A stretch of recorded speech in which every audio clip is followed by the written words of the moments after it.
Former Rockies are balling out in the postseason, and today we get to talk about some good October baseball. That's all coming up next on the DNVR Rockies Podcast.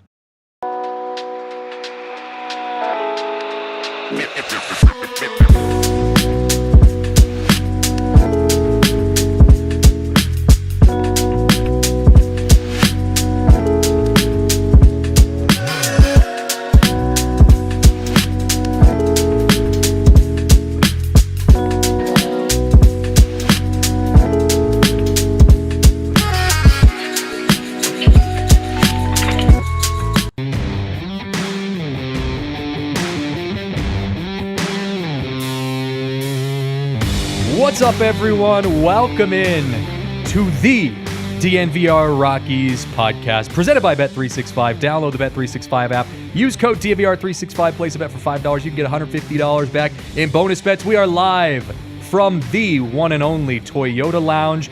It's October baseball, and we got some good baseball to talk about today. We're going to talk a little bit about the Rockies, just a little bit at the very beginning of this show. But after that, we're talking nothing but October baseball. A lot of storylines, a lot of chaos across all of the baseball world. We asked the question, is baseball postseason the craziest, most exciting of any sports postseason? We've got our super producer Tiff joining us, who is normally the producer for the Avs show, the DNVR Avs show, so I'm sure there'll be some lively conversation with that. I think Time to Wake Up says not even close regarding that headline, so we'll see. We'll get into that conversation. Or it's not even close to Time to Wake Up. Maybe not. I'm feeling the same way, man. I was telling you before the show, I'm like, I went hiking yesterday in the morning, and man, just opened up the floodgates for me sinus-wise. The fall sniffles are in full swing, so we're going to get through this. I will do my best to not be breathing super heavily into the microphone, but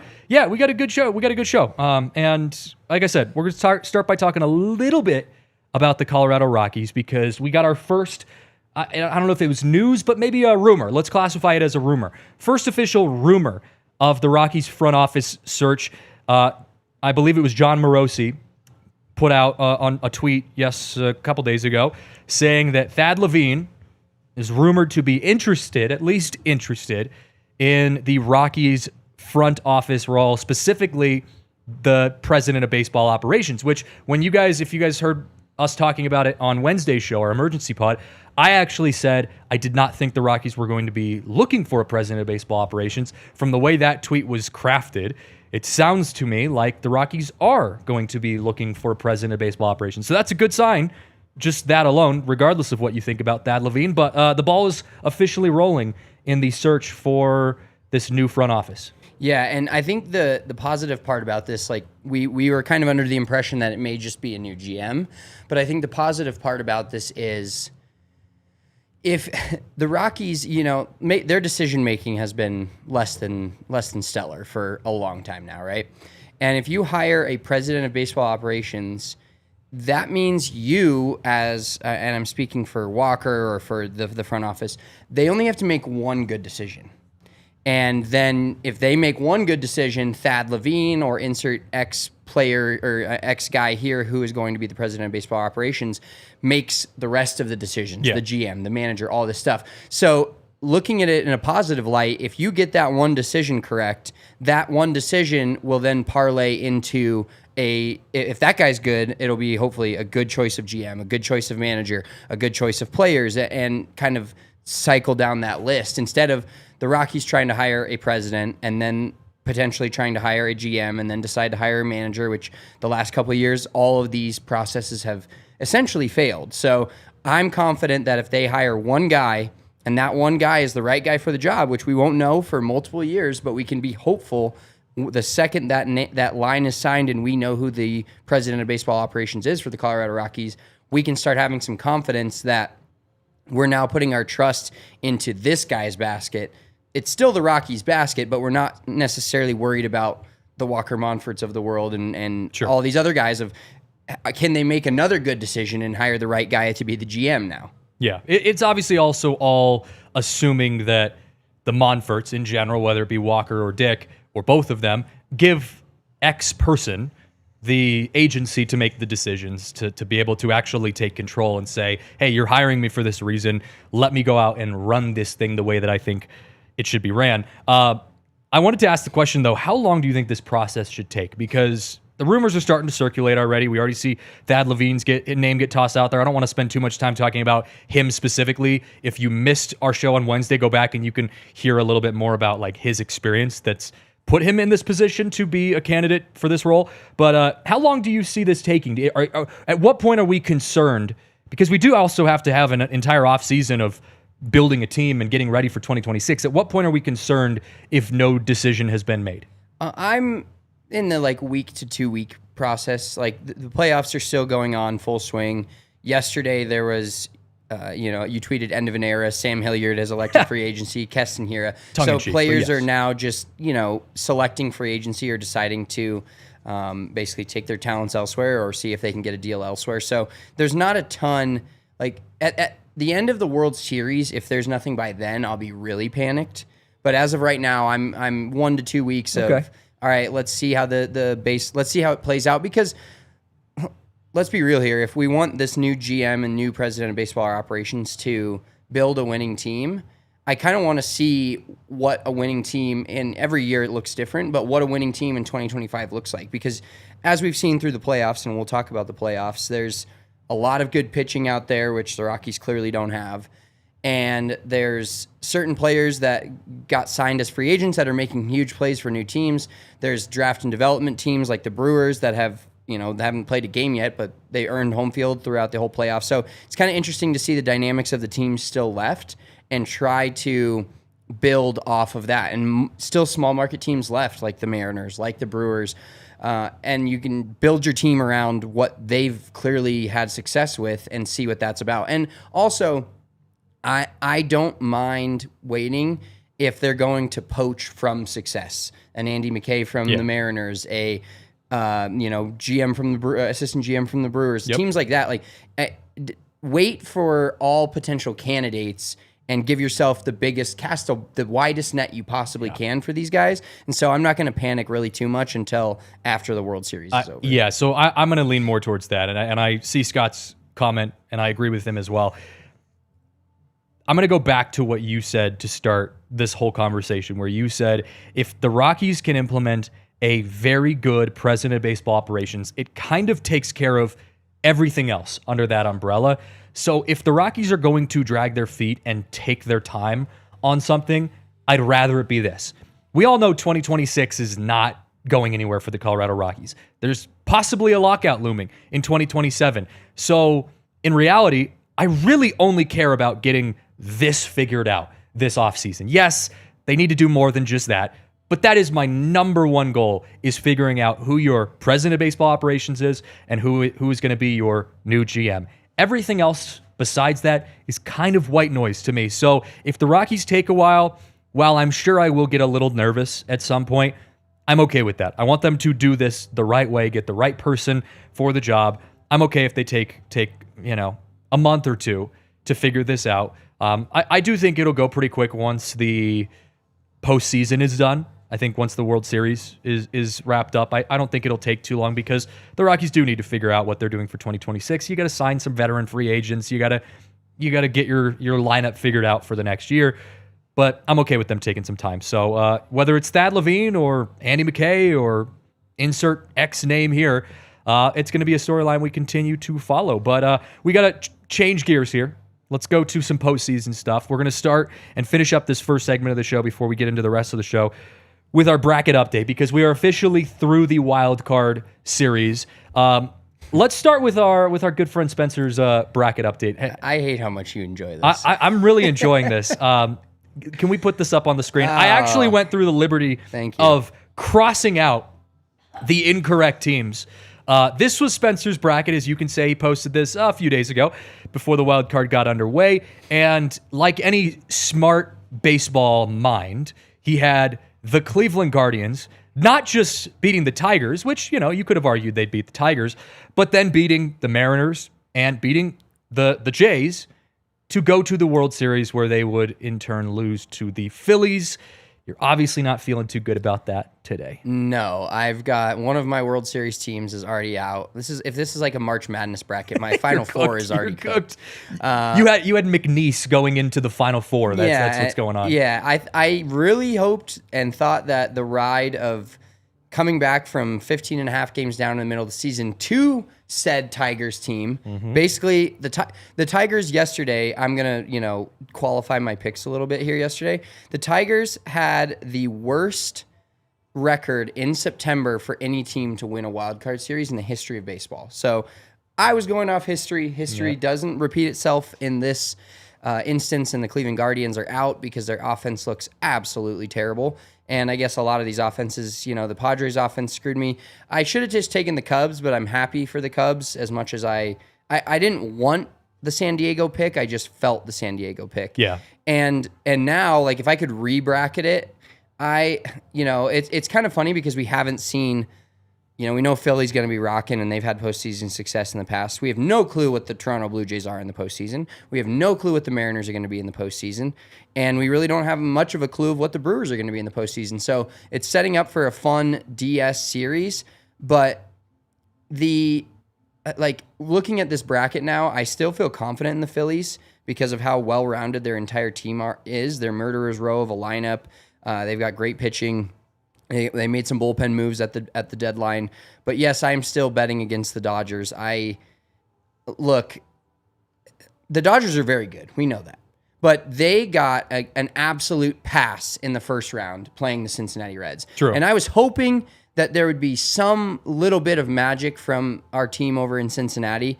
And that was basically like, I'm going to go out on a limb with an extremely hot take. The Rockies would have looked just as good, if not better, in a 3-game series against the Dodgers. That's a wild take, dude. As the Cincinnati Reds did. That was awful. That was embarrassing baseball from a playoff team. That's so disrespectful to the Reds. Yes, it is. But they won just as many games in this playoffs as the Rockies did. I wish the Mets would have been able to make it in. They would have made that a more fun series for sure. And then the Yankees, they talked about this a little bit last night on the postgame show after Yankees-Red Sox. I think the Yankees are, they're definitely a good team as well. There's not any really bad teams in this playoff picture except for the Reds. And they're getting a springboard after playing the Red Sox and beating the Red Sox and going down 1-0, coming back to win 2 games. Cam Schlittler looks like an absolute stud. So the Yankees, if I could redo this, I think it would be Yankees, Mariners in the ALCS, Phillies, and I would probably take the Cubs. I would probably flip my pick to the Cubs in the NLCS, and then from there, who knows? My championship team's still alive. I still think the Phillies are the team to beat because of just their postseason history and their ability to. I'm just praying they beat the Dodgers. Let me put it that way. I am too. My only fear with the Dodgers is that the Dodgers are like the Nuggets. Like they basically their season starts in the postseason. Everything else is just kind of white noise. It's all standings, it's seedings, it's all that kind of stuff. But knock on wood, but there's a guarantee that, the Nuggets, given the roster and the lineup that they have with the greatest basketball player to ever walk planet Earth, they're going to be in the postseason. It's just a matter of what seed they are, all that kind of stuff. The Dodgers feel like the same thing. So, bless you. It feels like their postseason or their season is beginning now, where they're going up to face the Phillies, and it's like, all right, we've got all our guys, we're ready to go. So I have a hard time betting against the Dodgers. Tiff knows this too because she covers the Avs and is in it with the Avs all the time. I feel the same way about the Avs. And we're so spoiled with the Avs and Nuggets right now where after last year and the crushing Game 7 loss for the Avs and then the crushing Game 7 loss for the Nuggets, I have vowed myself to enjoy the regular season this year as much as I can because every year now, since the Nuggets title and the Avs title, I'm like, oh, this is fun, regular season hockey, regular season basketball, blah, blah, blah. Let's get to the playoffs. And then in 7 games, you could be out and your whole season's over. Yeah. And just like a team like the Padres, they were just get to the playoffs team. And they put together a great roster. They spent a lot of money. And then they don't even win a game, or they win 1 game and they're out. Yeah, it's tough, man. It's tough. The Padres needed to get their hitting on board. Tiff, can you throw up my bracket real quick before we hit our first break? Mine was not as bad because I didn't have the Guardians going to the World Series, but I didn't do too well with the Padres either. Padres are what's hurting me. But you didn't even mark out your own? I didn't mark out my own because it's not it's not as bad. It's not as much red. Not as much red. It's just the Padres. That's my only downside right there. I had the Padres going a little further. In hindsight, the Padres offense has kind of sucked all season. They have the second least home runs in Major League Baseball. So I should have known better than to bet for the Padres. The Cubs have looked like a great team. I'm so glad the Cubs. I'm not even a Cubs fan, but I'm just glad that they're in. That's the Cubs and Brewers series is going to be so much more enjoyable than a Padres Brewers series. So I'm glad I was wrong on that front. We got to hit our first break of the show. After the break, we do have the conversation. Is baseball the best postseason sport? I know some of you hockey fans in the chat, you want to hear what I have to say. I promise you. We'll take our first break. After that, we hit on that argument. Well, I want to give some love to our friends over at Toyota. Toyota is the official vehicle of DNVR, and I've said it before and I'll say it again.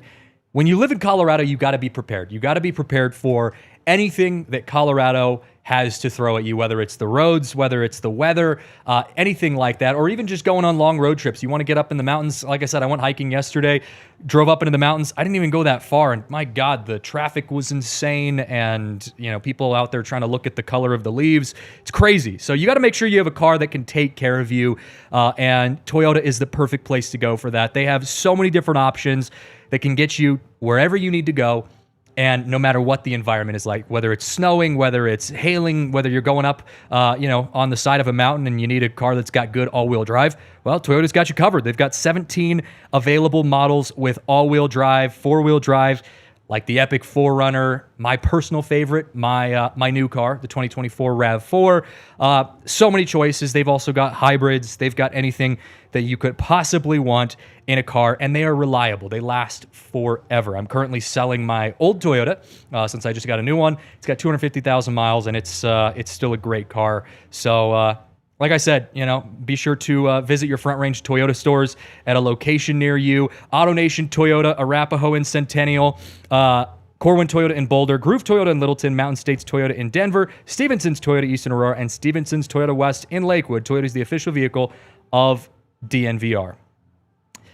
Also want to give some love to our friends right now over at Shady Rays because the sun is still shining. Even though we're getting closer and closer to winter, you got to make sure you have a good pair of sunglasses that you can rely on. And Shady Rays is awesome because not only do they look good, not only they're affordable, but Shady Rays does this really cool thing. If you damage them, if they get broken or you lose them, Shady Rays will actually replace your sunglasses for free. That's huge because we all know how easy it is to lose sunglasses or to break your sunglasses. It's also why I have like 3 different pairs of Shady Rays. I've got a pair in my car. I've got a pair at home.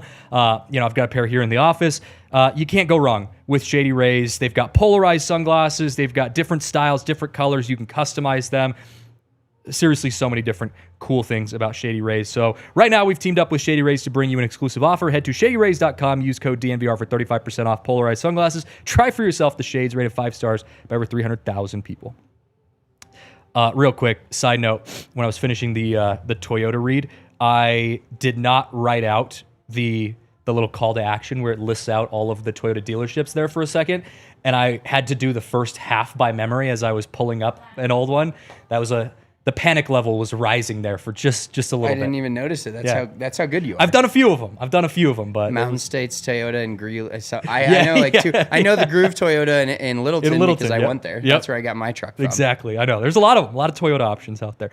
All right. Is baseball the best post-season sport in all of the land? I put out a tweet about this the other day, and I do believe we have some people in the chat who maybe they're hockey fans. Maybe they're speaking from a different sport perspective. And if you are, let me know in the chat. I think there is a true argument that Major League Baseball and right there with it, NHL in hockey, are the 2 best postseason environments, formats. Not just format like a wild card series, all that kind of stuff. I mean formats of just watching, the enjoyment of the postseason. And from my perspective, I feel like the unpredictability of baseball and hockey, as I'll throw in there as well, is what makes these such elite postseason sports. Because basketball, for example, I absolutely love the NBA. I love watching postseason basketball. I love watching the Nuggets in the championship. I mean, basketball is electric. One of my favorite sports to broadcast too. But the energy ebbs and flows kind of throughout an entire basketball game. You're watching the NBA playoffs, and you were saying before the show, like, it takes till the end of the game until there's like that crucial moment where everyone's standing up watching, thinking this could change the outcome of this game. In baseball or hockey, it could happen at any moment. It could happen on the second pitch of the game, right? You're settling in, and your leadoff guy hits a home run, and I mean, that sets the tone for absolutely everything. Or you could have a pitching duel where everyone's, you're chewing off your fingernails, you're sitting there shaking, like with anxiety the entire game, and all of a sudden, one swing of the bat, you're either, crashing out or you're in the best place possible. Like, it's just so unpredictable that I truly believe, aside from hockey and baseball, no other sports come close. Yeah, and there's so many more consequential moments from the first inning on, because if you watch these playoffs and most of these games, I think yesterday alone with the three knockout games, essentially the 3-1 win you're in, elimination games. Thank you for that word I couldn't find. Every team that scored that one run first won the game. Yep.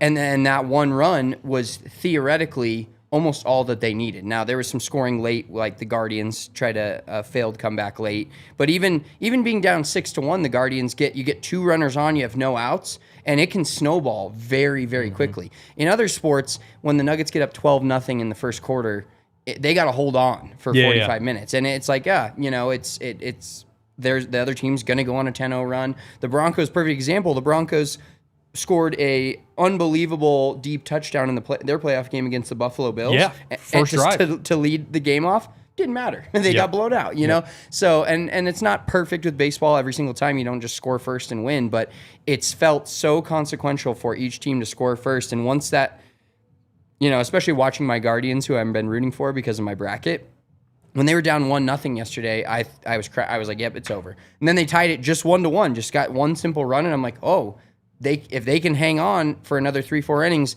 all you need is that one home run, and it changes the entire game. And every single pitch matters. Like, when I argue that baseball playoffs are even more intense than hockey, in hockey, you score a goal, you have 1-0 lead. If you have a good goal, you're probably feeling pretty good about that, right? But scoring a goal in hockey takes, a couple seconds to get the puck down the ice. You can't just score from, behind your own goal. In baseball, every single pitch could become a scoring play, and then the strikeouts become that much more just massive. Every time there's a strikeout, there was a couple of times yesterday where a team's leading and they have runners on base. The other team has runners on base the next hit could either give them the lead, or you strike a guy out with second and third, and then all of a sudden it turns into we could allow them to not score in this inning. Like, everything matters so much. Well, and I feel like the perfect way to encapsulate the emotions of it is you're holding your breath the entire time, right? And like you said, basketball, the Nuggets could go up by 14 points, and you're happy, you're feeling good, but you're still sitting there thinking, we got a lot of game left, right? Like, you got to hold on, you got to keep going. Like, you're holding your breath the entire game. It's why I put hockey in there, because when I moved to Denver, I moved from Seattle, hence my Seattle Mariners jersey, and I had never really experienced hockey, let alone postseason hockey, because the Seattle area had got the Kraken the year we left. And so I came here to Colorado, started watching Avs games. The Avs happened to win the Stanley Cup that year. But I was like holding my breath every single time the puck would go down the ice. Every single time, every time the Avs would have control of the puck in the zone, you're sitting there thinking to yourself, God, all it takes is Nathan McKinnon to rear back and just, sometimes you can't even see it. It happens so fast. And just pull back for a slap shot, and next thing you know, the puck's in the back of the net, and you're absolutely losing your shit. That's how postseason baseball feels at times. And I remember talking to Ali Monroy, one of the one of the builders of DNVR, and we were talking to my wife Marissa, who's not a huge baseball fan. She likes it, but just didn't grow up watching baseball that much. But Allie and I were trying to explain to Marissa how fun baseball can be, because Marissa just watches baseball during the regular season, and it's like, yeah, it's just kind of boring, whatever. And Allie, I remember saying, like, you don't know what true baseball is like until you've had your team in the postseason and you're watching every single pitch as if it's going to make or break, like, your entire existence throughout that week, and luckily for Marissa, she actually got to go to the Phillies Game 7 a couple years ago in Philadelphia, and I think she got to, although the Phillies weren't her team, she got to experience what a city locked in on that team felt like in Game 7 to get to the World Series that they actually lost.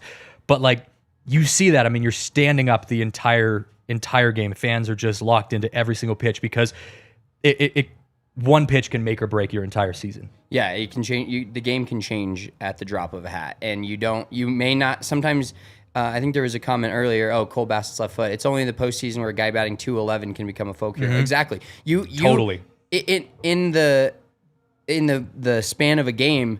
When in a normal MLB game, there's 162, too much of them, right? We watch all of them. When your 7, 8, 9 hitter come up, you're like, I can go piss this inning. Like, that's how you literally feel. And then when it gets to the playoffs, most of the time, yes, your Judges and your Schwarbers and your guys, those guys are going to be the guys that drive in runs. But most of the time, it's your 7, 8, 9 hole hitter that hits a random home run, and it completely changes the game from a guy you didn't expect. That's such a great point. The dynamic, the difference between regular season baseball and postseason baseball is so contrasted, because regular season baseball, God, I mean, we even cover the team. We work by covering games, by watching games, and I have it on in the background. The Rockies are on the road. I'm cleaning the house. I'm walking the dogs. I've got Jerry Schemmel and Jack Corrigan in my ear.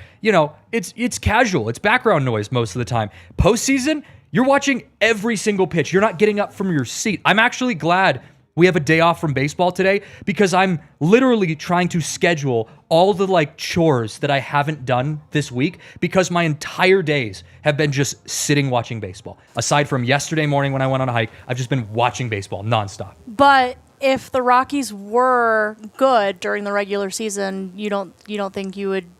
It's true. But still, it's so so I'll use the Mariners as an example, just because I'm wearing their jersey.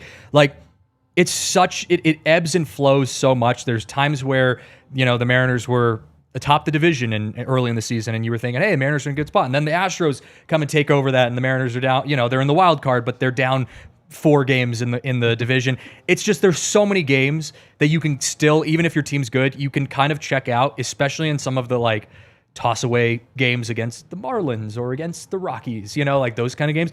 But in the postseason, you're locked in. Every single pitch, every single game. Luke, I 100% agree with that sentiment. I still remember exactly where I was. I was in Boston actually watching that game. I had them turn the Rockies-Cubs game on in Boston. They were like, what's wrong with this guy? And then we ended up going home because the game lasted 12, 13, 14 innings. And we were in our hotel room. My mom was asleep.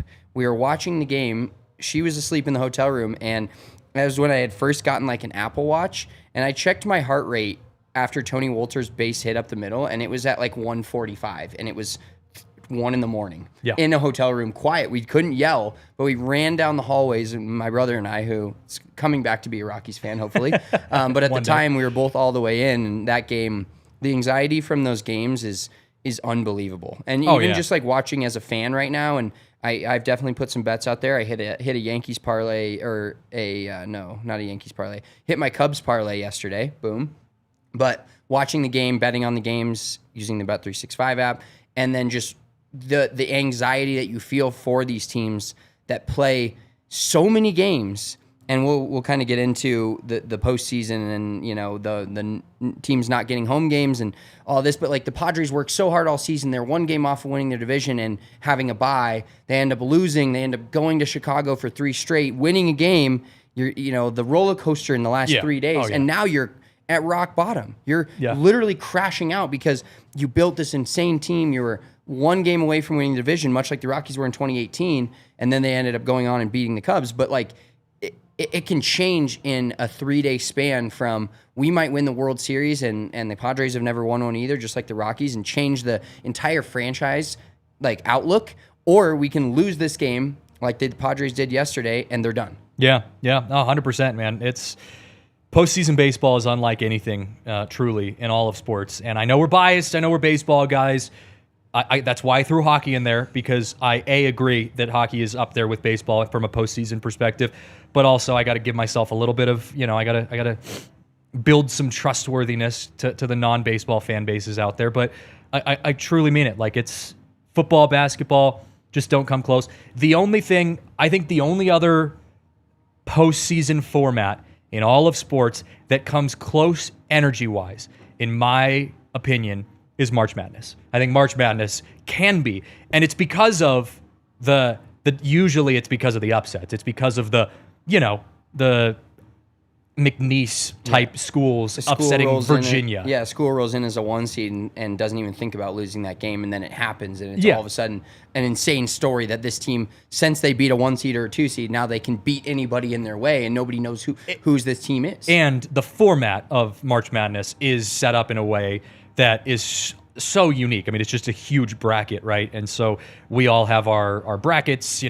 Spencer's probably lost all of his bracket picks, 1 week in. Like, it's just, there's other variables to it. So, postseason baseball, though, incredible. Got to take our next break of the show. After the break, let's talk about that 2018 wild card game and how watching postseason baseball this year has made me realize something about the Colorado Rockies, and I'll share that when we come back. Well, I want to give some love to our friends over at Volo, because Volo is the best and most popular provider of adult social sports leagues in the Denver area. I mean, they're not just Denver. I think there's other places around the country you can go, other cities and states that you can go to do Volo. But here in Denver, Volo it's a household name. I mean, I drive around Denver and I see people wearing like Volo shirts on the side of the road, like just hanging out. People. I go into a grocery store and I see someone with a Volo shirt. Not only do they have recognizable shirts, but they've got great sports games. They've got great social leagues. I mean, it's a great way to meet people, and we know how hard it is to meet people nowadays. The best way to meet someone, to make new friends, is to go out and do something fun. To go out and actually, do an experience, get to experience something. And there's nothing better than going and playing some sports. Volo offers sports like soccer, volleyball, pickleball, kickball, basketball, cornhole, beer in hand, kickball. I mean, you can play something competitive. You can do something stupid and fun. So many different choices. They play in Lodo, Rhino, Highlands, City Park, Cherry Creek, South Broadway, and more. Players can sign up as a free agent, small group, or full team with all ability levels and backgrounds. Welcome to join. Use DNVR10. That's code DNVR10 for $10 off any Volo Denver league. Also want to give some love to our friends over at Game Time, because if you are getting ready for all of the crazy sports that are coming up around the corner, Broncos already in full swing. We got Nuggets that we're talking about. We got Abs coming up here. Even the World Cup isn't that far away here in Denver, right? That's in Denver, I think. World Cup is going to be in Denver, or in the U.S. It's not in Philly, yeah. Okay, well, there you go. Maybe you're going to be in Philly for that. Use the Game Time app. That's so crazy that this popped up. I literally was just on Twitter, and this is via a different app, not the Game Time app, so hopefully the Game Time app has different prices. They released, tickets got resold, or got released on the third-party market for the World Cup? For the World Cup at MetLife Stadium in New Jersey. Cheapest ticket, $7,400. Oh my God. Yeah, okay. So maybe the Game Time app can help you out if you're trying to go to the World Cup, because that is some crazy prices. But even if you're trying to go to something a little more reasonable, like a Broncos game or a Nuggets game, Game Time has you covered. They have everything included in their app, like priority fees included, zone deals, favorites, seat views, lowest price guarantee. You always know, are saying the Game Time app makes it cheaper to get tickets, because tickets get lower as you get closer and closer to game time. So if kickoff is right around the corner, or tip-off is around the corner, Game Time makes it cheaper to get those tickets. So take the guesswork out of buying MLB tickets and any type of ticket with Game Time. Download the Game Time app, create an account, use code DNVR for $20 off your purchase. Terms apply. Again, create an account, redeem code DNVR for $20 off. Tap Ticket Go. Download the Game Time app today. All right. 7 years ago yesterday, I should say, the Rockies played in the 2018 NL wildcard game in Chicago. We were just talking about that. feels like the most recent peak of Rockies fandom. In Chicago, Kyle Freeland was an absolute dog through 6 2/3 actually, of scoreless innings in Chicago. Tony Walters with that huge hit at the end of the game. I mean, it's. I actually saw. I think Patrick Lyons was the one who posted it yesterday. The recap clip of it, and I'm just watching that. And yes, the game was played in Chicago, but postseason baseball for the Rockies. I know we're biased, but God, that it was just euphoric. Oh, euphoric. When we get back there in 2027. Okay. 2028 maybe. Let's go 2028. It is going to absolutely slap. Like Coors Field and Lodo and 20th and Blake will be sold out, unlike Cleveland, unlike any of these other cities, which is unbelievable to me. But that place will be unlike anything. If you've been a Rockies fan for the last like 5 to 6 years and haven't experienced, I was at game 163 in 07 when the Padres came to town and they had to win to get in. I was supposed to be at a World Series game 5. The Rockies game got 163 has to be one of the most incredible sporting experiences you've ever had. Oh, easily. Yeah, it's top 3, not 3 or 2. It's definitely no, it's up there. Yeah, because I've been to a couple AFC Championship games that the Broncos have won. I've been to one that they've lost. But game 163 was unbelievable, and just the whole magic around your team and the chaos of that game. Oh yeah, Trevor Hoffman comes in, and you're like, this guy hasn't given up a run in 7 years. He looks like Mason Miller out here. He's just striking everybody out. He had to warm up 3 different times. Like, Jamie Carroll gets the final hit, like a guy that you didn't expect. And Matt Holliday, obviously, at the center of that run, and he did touch home plate. Sure. Like, just the feeling of that is just, it's unlike anything else. So in 2028, all the people in the chat, you're still going to be rocking with us. You're still going to be rocking with DNVR Rockies. And we will be sitting here, not talking about other teams' success. Not wearing other teams' jerseys. We will be sitting here talking about the Rockies and Ethan Holliday and Charlie Condon and, Gabe Hughes and Brody Brecht Brody Brecht having his Griffin Herring. Griffin Herring. That was the name I was looking for. Quick side note. Did you see where Cam Schlittler started this season? Yeah. He gave up a home run to Kyle Karros in Double-A to start this year. Yes, I saw that. And then he shoves doing something that no one's ever done in the history of baseball. He looked good, man. That was unbelievable. Looked damn good. That was one of the best postseason performances I've ever seen. If I could be anyone for a night, it would have been be him for last night. Oh, after the game. Oh my God. That was like vintage Madison Bumgarner type, like postseason. Unbelievable by Schlittler. As Carl Ravitch said, holy Schlitt. That was a insane outing by him. But I'd mentioned before the break, I noticed something in watching the postseason yesterday, or these last couple days, really. The Rockies really fumbled the bag in 2018, after 2018, let's just say.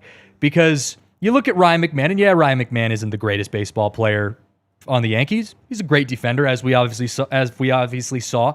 But then you see what Trevor Story's doing. You look at how good Nolan Arenado still is. And I know DJ LeMahieu just got, DFA'd by the Yankees, but LeMahieu's still serviceable. And I couldn't help but sit there. I had this moment while I'm sitting there watching, former Rockies balling out in October. I'm sitting there thinking to myself, man, the Rockies really fumbled this one so hard. And I know we all know that. That's not news to any of us. But it's so frustrating because, again, you had the pieces. Kyle Freeland, although he's not what he used to be, in 2018, Kyle Freeland was such a stud. You had so many pieces. If you could have kept the core of that group, of that foundation, and built around those guys, I just can't help but feel like we'd be in such a different place today. And I don't like playing the whole what if game, so I'm going against what I do by doing this right now. But it just made me realize, man, if you didn't mess up 2019 through 2021, the Rockies would be in such a different place right now. Yeah, shout out to our friends at Purple Row. This article from 2018, October 4th, which is tomorrow, and they released their postseason roster for the NLDS against the Brewers. They had Tony Walters, obviously, and Chris Iannetta as catchers, Ian Desmond, which I forgot he was on that team. I just remember him quitting during COVID and then being one of the worst signings they made. DJ LeMahieu, Trevor Story, Nolan Arenado, Charlie Blackmon, David Dahl, Matt Holliday, Carlos Gonzalez. Like, that team was so fucking good, man. And then you had Gerardo Parra off the bench, who was huge all year. Ryan McMahon coming off the bench. Pitchers, they had Scott Oberg, who was the one that struck out either 2 or 3 guys in that bottom of the last inning against the Cubs to get the win, or get the save, I should say. Adam Ottavino. They just had so many dogs, man. Well, and the other part of this too is, like, I understand some of these players you're listing. Charlie Blackmon's retired. Like a lot of the pitchers. I mean, Freeland is not what he used to be. Herman Marquez obviously isn't there. But the thing is, if you still have that core foundation, you got the Nolan Arenado, you got Trevor Story, you still have Ryan McMahon playing third base. Let's say you still have LeMahieu. And now you have Tovar. You've got Bretton Doyle in center field. Maybe Hunter Goodman has been called up at that point. It makes it so much easier to attract free agents. It makes it easier to say, hey, we're a competitive team. We're not looked at as the embarrassment of Major League Baseball. No one wants to come play in Colorado because the Rockies are a shit show organizationally until they've proved that wrong. If you still had that core together, maybe they're viewed differently. So again, we're playing the what if game here, but just interesting to think about. But yeah, but I the biggest takeaway that I've had from watching this postseason, and I've said this, even before the postseason, but it hits me every single time I watch the playoffs every new year. Pitching is everything. I don't care how good of a team you are offensively.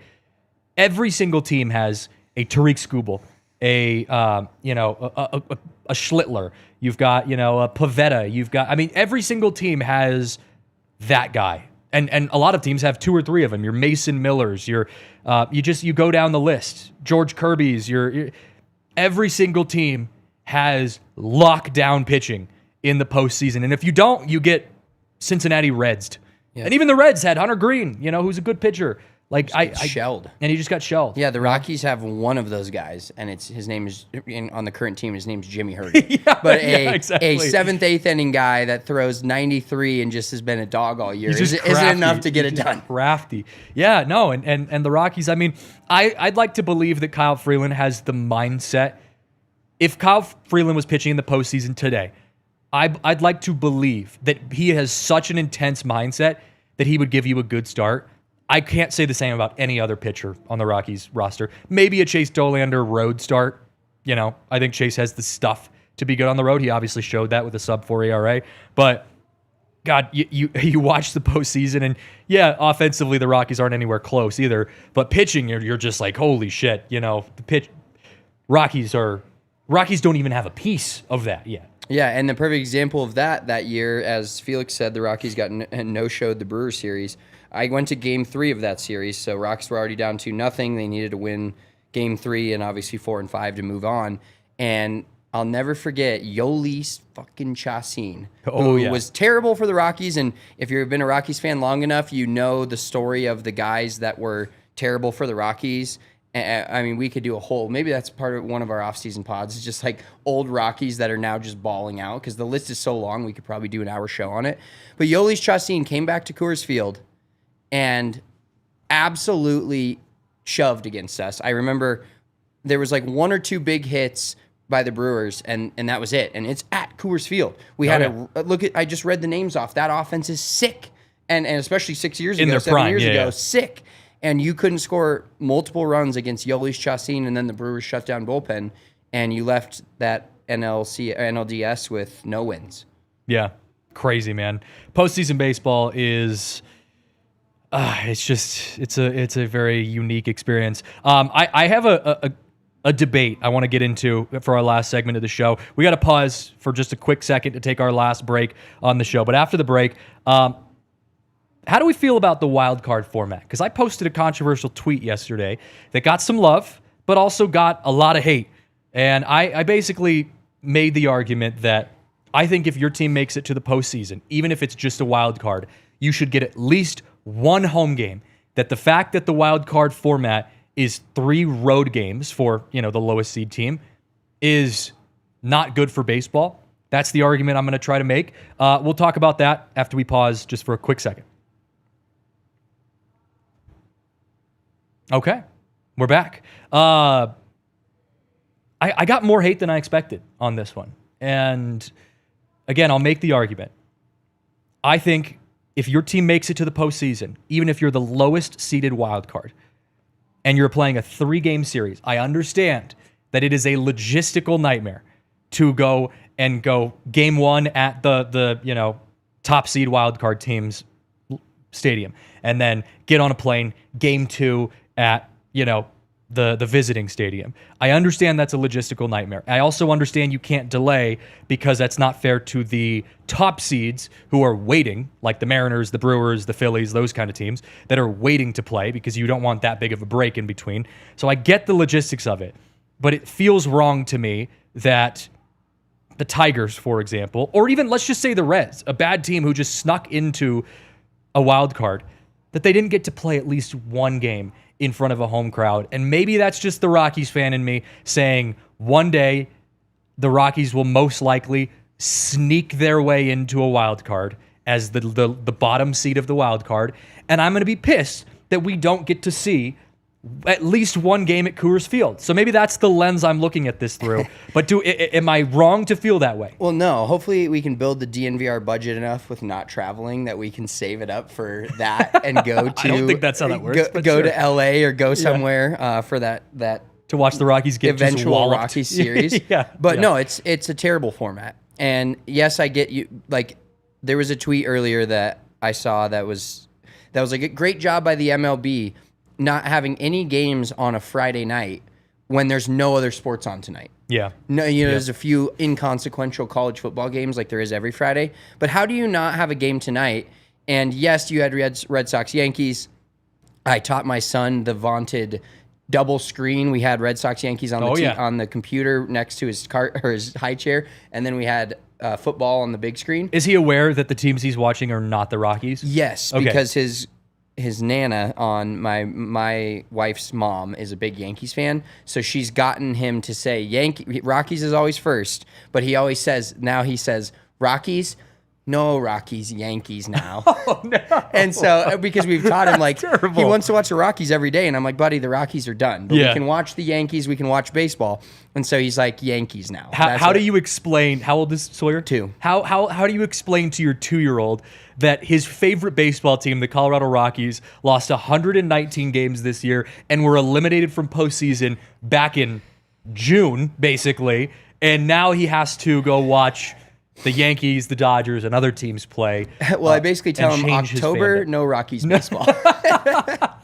once the calendar moves. October is for hockey. Yeah, we're trying to get him back into the hockey. We're getting him into the basketball, football, obviously. But yeah, he's Yankees now. But yeah, the fact that there's not an MLB game tonight at all is a big miss. I agree. And, I do agree. There are some kind of parlays into the talk about Cleveland and not selling out the stadium. And Vic Lombardi talked about it a little bit this morning and was exactly spot on. We know how good of a city Denver is. Doesn't matter what time. Like, people were in the comments arguing, it's a work day and we had 48 hours notice. If you're an actual fan, like Cleveland, I'm glad they lost because the fact that they couldn't sell out 3 straight playoff games against a division rival in their home ballpark in the middle of the week. I don't give a shit what time it is. I have the same gripe with the Diamondbacks. When they were like in the World Series and there were empty seats, I'm just like, how are you a serious franchise? I mean, I understand this is a Rockies fan saying this, but at least we fill seats, I mean, God, if you're going to be bad, at least fill up some seats. And I know people have issues with that and whatever. And I've got a comment kind of to yours of a reply to Burge, but also parlaying in what you said. Is the regular you want to make the regular season matter, and that is correct. How about this? How about the regular season matters enough to where the Cubs Brewers series, the Reds Dodgers series, the now I'm blanking on the Yankees Red Sox series, and the other, I don't need to go into all of them, but those series start on Monday. They have a day off Tuesday. They fly to the other teams Wednesday. They play Wednesday. They have a day off Thursday. They fly to the other city Friday, and then they have to win Game 3 on Friday night and then turn around and fly and play on Saturday. That's enough of a hey, yes, the regular season matters because you don't want to have that week. You'd rather have the week off, and you'd rather be like the Mariners scrimmaging with freaking Ichiro than I know. And waiting for your team to come on Friday. Like that, if you said Monday, Wednesday, Friday, home, away, home for the better team, they get 2 home games. The away team gets 1 game on a Wednesday. They have days off in between. It still finishes at the same time. And that's enough to like try to fight in the regular season to have, okay, we don't have to do this crazy week, crazy travel, play 3 games in 5 days, which isn't a lot for baseball players, but have a crazy week of flying and then fly Friday night to whatever city when we win that we get to go play. That's enough of a incentive for those teams to still try to win, but it also gives everybody a chance to, like, yeah, as much as I'm hating on the Reds, it's kind of a travesty that the Reds didn't get 1 home game. Yeah, that's my thing. It's like I get it. I get that you're incentivizing the regular season performance, but so I'll use the Yankees and Red Sox as an example. It would have been electric to see 1 game in Fenway. Just 1, right? The Red Sox were a good team. They're not a bad team. They just happened to play in a, they just didn't happen to get that top seed. So I would have liked to have at least seen 1 game in Fenway between the Red Sox and the Yankees. But going back to the whole fan thing, I want you guys to watch the Seattle Mariners play in Seattle tomorrow for the first playoff game in Seattle since 2001, I believe. I don't remember if they did in 2022. I think they did. I think they did have a game or 2 in Seattle in 2022. But truly the first good playoff team to play since 2001 in Seattle. There are a lot of similarities between the sports market, fan-wise, for baseball in Seattle and in Colorado. An organization that's had a lot more failures than they've had success, and just an incredible fan base that is always ready to celebrate a good team. They always have top, attendance in baseball, even when they're not, winning games. I think there's a lot of similarities. I think what we see in Seattle tomorrow is going to be indicative of when the Rockies do get to the postseason one day, what Coors Field will look like. Doesn't matter if it's the middle of the day in Colorado on a Tuesday. Scott will be calling out from his job to go show up and watch the 2028 Colorado Rockies play in a postseason series. Like that's exactly what you're going to see. So I do think it's going to be very similar to what we see in Seattle, and I do think the fans in Colorado would obviously show up in droves. Coors Field would be chaos. Dre, our GM here, you guys probably know Dre. He's an OG DNVR guy. Dre still to this day says if the Rockies were ever in the postseason, let alone the World Series, it would be the biggest sporting event in Colorado in the month of October, and that's including the Nuggets, including the Avs, and including the Broncos. And he says it would overtake all 3 of those sports. So yeah, Monforts, get us back to postseason, please. That would be nice. I want to answer a couple questions in the chat because I know, Eric, you've asked this a couple times. I've seen a couple other people asking Rocky-specific questions. Again, if you missed our deep dive into some of these, Wednesday's show, we really went deep into the whole Warren Schaefer situation, the Monfort situation, all of the front office stuff. I just to kind of give you a general overview of all of this, I do think, Schaefer is going to keep an interview, at least, for the manager position. I don't know if that means he'll keep the job or how long it'll take for him to get that, but I do think he will at least get an interview. We were just talking about this actually before the show because we saw the Mets go out and just clear house and all of their coaches, not their manager, not Mendoza, but all of their coaches. And we saw the Rockies obviously get rid of Bam Bam, the hitting coach, before this or at the early parts of the season. Are you surprised that the Rockies pitching staff doesn't get more hate from fans, from media? Because why would pitching is horrible for the Rockies. Why would you hate on the worst starters ERA in the history of baseball? Well, that's what I'm saying. Yeah, I don't understand. The Rockies pitching coach, all he's got going for him is he looks jacked in a in a uniform. That's all he's got going for him because the Rockies, while they haven't been able to hit all year and fired their hitting coach and then hit for maybe like a month, had a good offensive month is about all they had in a 6-month season. The Rockies pitching and their pitching coach and their pitching development, if I'm Thad Levine or whoever comes into this organization and is looking to fix it from the top down, that's the first thing I'm looking at. And you don't, pitching is everything. It really is. But you don't need, you can have hopefully the Griffin Herrings and the Brody Brecks and these guys are actually as good as advertised, and Chase Dolander kind of turns it around. You don't need a bunch of, Cy Young candidates pitching for the Rockies to get into the playoffs and to win games at Coors Field and be a competitive team.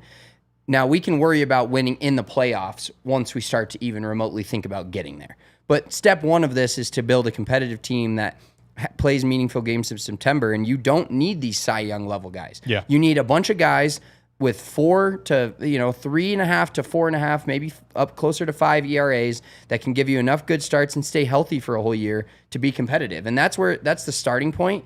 But hopefully some of those guys are already in the organization and on their way up. And hopefully maybe they go out and sign a few guys, a few starting pitchers, veteran starting pitchers that can pitch here. But it's just unbelievable the amount of, just the fact that those guys skirt all of, the Rockies are just so bad in general. I think it's hard to quantify what's the worst when you have a lot of things that are the worst. But the pitching is terrible. And the fact that they still have rolled out the same pitching coach, I think Daryl Scott's been there 4 or 5 years at least. I always see him walking out there, telling the pitcher what to do, and it's obviously not working. So let's clear that out. And I don't know if it's a Daryl Scott specific issue. I just am surprised because anytime a team is bad, the coaches and management usually gets blamed and usually ends up losing their job. And so given that we saw Bam Bam lose his job in the beginning, and I'm not calling for Daryl Scott's job specifically, I'm just saying I'm surprised that hasn't been more of a talking point throughout this season. I don't know if Daryl Scott's doing a good job and just doesn't have any good pitchers to work with. I'd say that, Chase Dolander's a good pitcher, at least on paper. So, he would be a knock against the pitching staff for the Rockies, coaching-wise. But other than that, the Rockies just don't have anything to work with. So maybe he's kind of getting let off the hook because the organization kind of thinks, hey, well, if Daryl Scott had good pitchers, he'd be able to get the best out of them. But either way, I just thought that was a little interesting. But hey, we got 4, maybe 3 minutes left in the show, and we gotta do a little end of an era segment to finish things up. We normally do this on Monday, and today's show was supposed to be kind of an all-around awards show for this season, but with the whole GM situation on Wednesday, we kind of moved our postseason show around. So we're doing this today, our final official Circle of Trust for the entirety of the 2025 season for the Colorado Rockies. If you've watched this show, which most of the people in the chat have, because I've seen you guys plenty of times in the chat, you guys know that every Monday we would do our updated Circle of Trust, where we go through and say which players we trust to either give you a good at-bat or give you a good outing on the mound. Who do we trust in the rotation on the roster to give you both of those things? Well, it's time to finish the season Circle of Trust with a full scope 2025 Circle of Trust. This is counting the entire season, not just a little blip at the end, not just something in the middle, the entire season.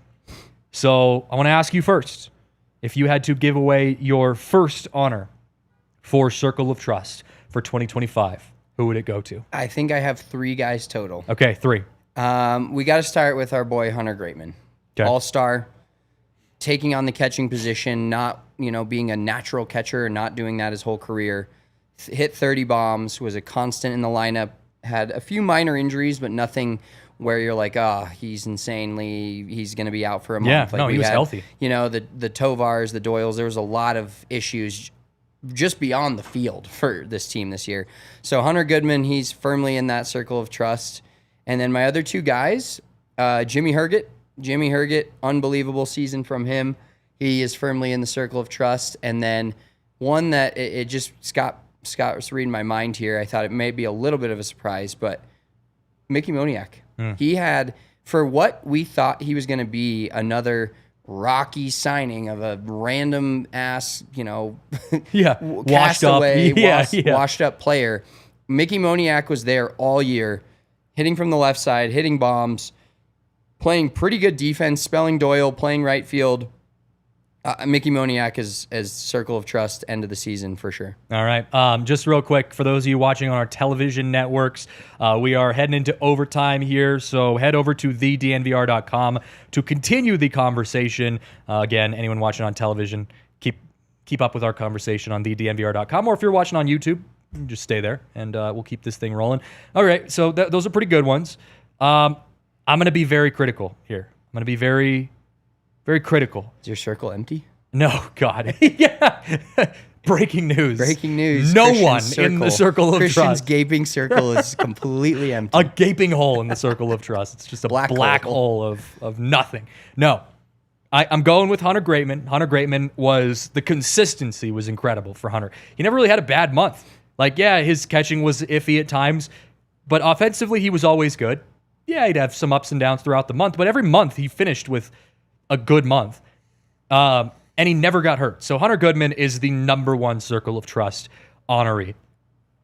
Number 2, Jimmy Herget was the most consistent pitcher. He's the 10th lowest ERA by any Rockies reliever ever in franchise history, and he did it pretty much the whole season. Now, I don't think we all realized what he was doing until later because, let's be honest, it's Jimmy Herget. Like, who we didn't even really know who he was until July, but he's been doing it. If you look at his numbers, he did it all season long.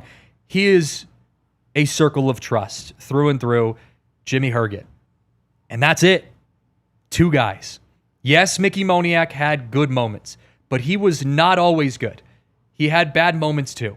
Mickey Moniak had some good starts. He had some good streaks, but he was not always there. Doyle, yes, he had a good finish to the season, but he did not have a good middle of the season. Tyler Freeman, a good start to the season, not a good end to the season. Freeman would have been there for not the last month and a half bad taste in my mouth. Again, this is the entire season, right? Victor Vodnik, he's close actually in my book, but some ups and downs. Now it's hard to say because you're a pitcher in the Rockies bullpen, so it's always a hard thing. So Vodnik's kind of on the edge. Vodnik's edging, and if you remember, it's insane to think about to go all the way back 162 games ago. Victor Vodnik gave up the very first game of the season with a home run in Tampa Bay or wherever they were playing, the Yankees AAA stadium. Yep. But Victor Vodnik gave up that first game. I mean, if you win that first game, maybe this whole season's different. Maybe the Rockies are playing in the month of October right now if it wasn't for Victor Vodnik. No. Kyle finished with an under 5 ERA. Yes, he did. Kyle was better than I think a lot of us expected, but Kyle also gave up 9 runs in the first inning, and you never knew if that was going to happen. I love Kyle. He is an absolute dog, and I'm going to be bummed when he either leaves the Rockies one day or retires. But he was not consistent. He wasn't Circle of Trust for me. You trusted that he would go out and be a dog, that he would go give you a gritty performance. But his blister paired with bad first innings, yes, he finished with an under 5 ERA, but he wouldn't have had to get down below that if it wasn't for the first handful of starts, not including his first official start, which was very good. Kyle Freeland blew everything up. From the second inning to the 5th inning. Yes, is in the Circle of Trust, 100%. Maybe even third inning on Kyle Freeland, Circle of Trust for sure. But yeah, I've got 2 of them, man. It's Hunter Goodman and Jimmy Herget. Who would have thought that Hunter Goodman and Jimmy Herget finished the season Circle of Trust officially? Hopefully next year there's a handful more in our Circle of Trust. Well, and you hope that the guys, this is one of the things we've seen with the Rockies, and it's now a trend. And you hope that the guys like Herget, I hope he stays around. You just don't know where he's going to be. But you hope Hunter Goodman is back in the Circle of Trust, because we've had the Nolan Jones breakout season where I thought he was going to get MVP votes the following season. He flames out. We had the Brenton Doyle takeoff year where then he this year, not to his entirely fault of his own on the field, off some field stuff too, but he drops off. Tovar leads the league last year in doubles, and he falls off. Can we please get back-to-back good seasons from one of our guys in the Circle of Trust? Can we get a guy to show us that he's not a one-year wonder and he's an actual MLB all-star? Yep. 100% agree with you, man. All right, playoff baseball continuing tomorrow. Before we end the show, what are your predictions? We've got Mariners playing their first game. I mean, everyone plays, tomorrow. It's the whole slate. What are your predictions going through the bracket? Can you throw the bracket up there one more time, Tiff? I think the Tigers were a little clunky. I do have the Mariners winning that series now. Scooble's going to be a tough out in game one. But I think the Mariners, the vibe, the city getting behind them, I think that's huge. I do have the Yankees now. I would flip Yankees beating the Blue Jays. I think the springboard of them beating the Red Sox in a 3-game series after going down 1-0, and the immediate emergence of Cam Schlittler, which now you can go Rodon, then Schlittler. It's a tough name, man. And then you can go to Max Fried, or split those lefties up. I think the Yankees win that series. I just praying Philly beats the Dodgers. I hope this. I don't think the Dodgers didn't get the same springboard from beating the lowly Reds that the Yankees got from beating the Red Sox, in my opinion. And then I think the Cubs are going to give the Brewers some fits, and I think the Cubs win that series. So I've got Phillies, Cubs, Yankees, Mariners. I love it. I'm just hoping my M's go all the way. You see, I got my M's jersey on. I'm hoping they go all the way. The childhood version of me that grew up at Safeco Field back in the day. Christian's pulling a Colorado Avalanche and wearing a Los Angeles Rams jersey. I know. Posted 10 times for the whole world to see. Yep, I know. I can't. That's why I can't even make that argument today, because I'm wearing another team's jersey. But hey, K-Free's got us though. He's got the Broncos. Yeah, see, there you go, right there on the screen. Yeah, but my Rockies are out of it, and the Rockies are my team now. But I grew up going to games in Seattle, so I'm gonna go pull hard for those M's, man. This is gonna be fun. Hopefully they can get the dub, and we can be talking on Monday about a couple nice playoff games, and we'll go from there. But thank you guys for hanging out with us. We'll see you guys on Monday. This has been the DNVR Rockies Podcast, presented by Bet365. We all silly like the mayor.